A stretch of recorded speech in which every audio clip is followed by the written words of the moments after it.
The proposal that we have put forward addresses the fact that today, in the wealthiest city, in the wealthiest country in the history of the world, 1 in 5 New Yorkers cannot afford the bus fare.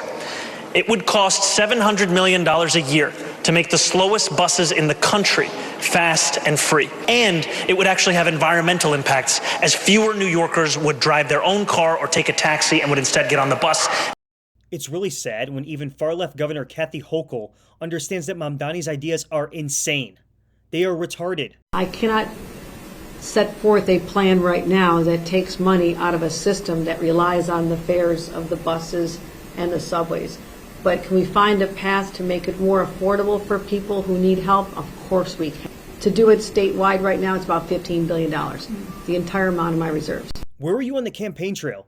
You waited until Mamdani won to voice your concerns over his radical communist agenda. And of all the promises he made, free busing and free public transit may possibly be the dumbest idea of them all. You are essentially turning New York City buses into homeless shelters because the homeless will just ride them all day and night. You already have safety concerns. Now you're going to have a hygiene concern, not to mention lack of space. Play clip. Anybody wait to see what those free buses are going to look like? I'm sure they're going to be incredibly safe and clean when you ride the free buses. Can anybody wait to see what those government-run grocery stores are going to look like? Shelves unstocked, expired food. I'm sure the friendliness of those employees that are government employees at those grocery stores.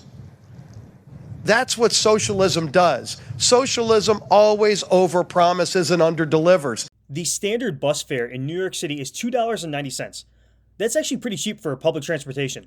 And now you're shifting the burden of these fares onto the taxpayer. New York City's public transit costs $19 billion to operate, mostly in labor costs, not to mention fuel and other expenditures. It's the same story with these DSA comrades. They make all kinds of promises they cannot deliver on. Free healthcare, free childcare, free transit. We are going to seize your property if you cannot afford repairs or renovations. Yes, you heard that correctly. The New York City government is going to expropriate your business for public use.